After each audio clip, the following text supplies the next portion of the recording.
art in general, sculpture as well, and the designing of silver objects for the church or for secular use as well, which I enjoy very, very much.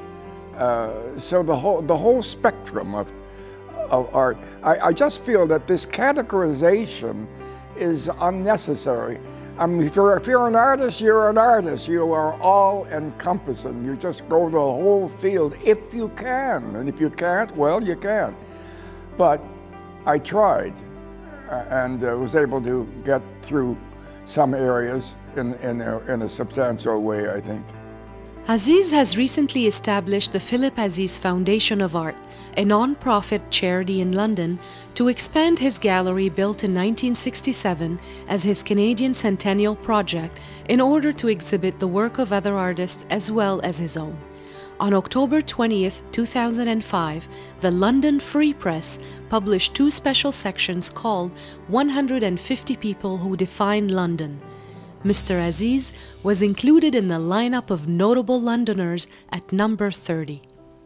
Well, the Philip Aziz Foundation is newly established, and the purpose of it is to help artists who have talent, who are coming up and have talent and need to have some exposure. And so the exposure is given to them through this foundation, and to enable them to proceed with their artwork with enthusiasm. Because it's so there's so many artists, and it's so difficult for them to get a foothold or get established in the art world. So the foundation is set up to help some of these people do their work.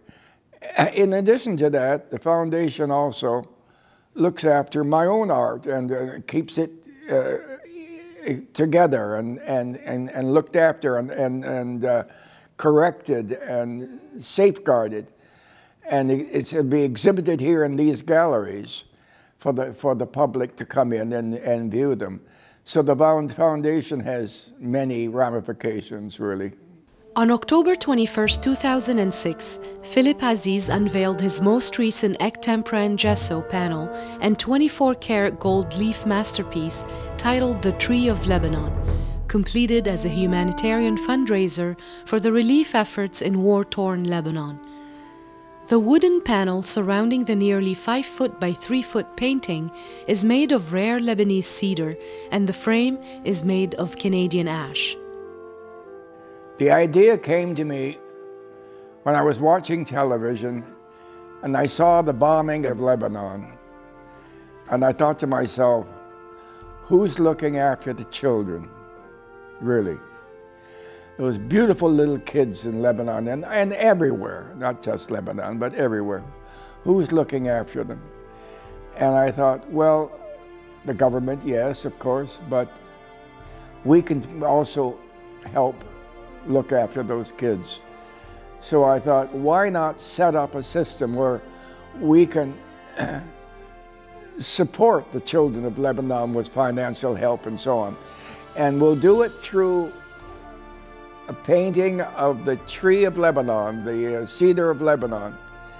And so I said to my friend Barry Callow, who works with me here in the studio on many projects, I said, Barry, I need some wood. I always paint on masonite. I said, give me a piece of masonite. And his arm went like this. I said, come on, Barry, I'd like some masonite to do my painting of the tree of Lebanon. And his arm again went like this. And the poor man was on a telephone, on a cell phone, and he was telling me to keep quiet.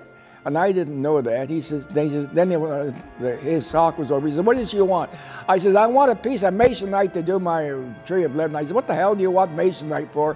Why wouldn't you use cedar wood from Lebanon? I said, now you're joking. No, he says, I was just talking to Cambridge, Ontario, and the last pieces of cedar of Lebanon are here in Canada, and we can get it. I says, order it. He says, I did. It'll be here in 2 days' time. I said, oh, God, I can't believe it. It came, and Barry got the wood, and it was a bit gnarled and so on. It was okay, but it was good wood. And he pieced it all together and he made a fabulous panel. There it is there. And I said, okay, on that tree of that cedar of Lebanon, I will paint the cedar of Lebanon. And I will paint it, I'll call it the apotheosis of Lebanon. I will glorify it. It's the Greek word. I will give it divinity, divine status. And how do you do that? By using gold leaf.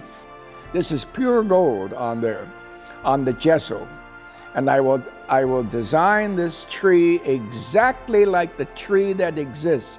And there is a tree that is 2,000 years old, still in Lebanon, and that design is taken from that tree. And in the background is a touch of blue, which is the blue sky of Lebanon, and the white, which is the snow, and the touch of green, of course, which is, because it's after all a cedar tree.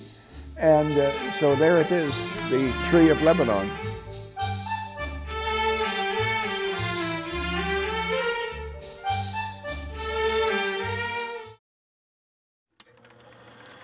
هالبرنامج عم بيتقدم لكم برعاية أندريوس ميديا.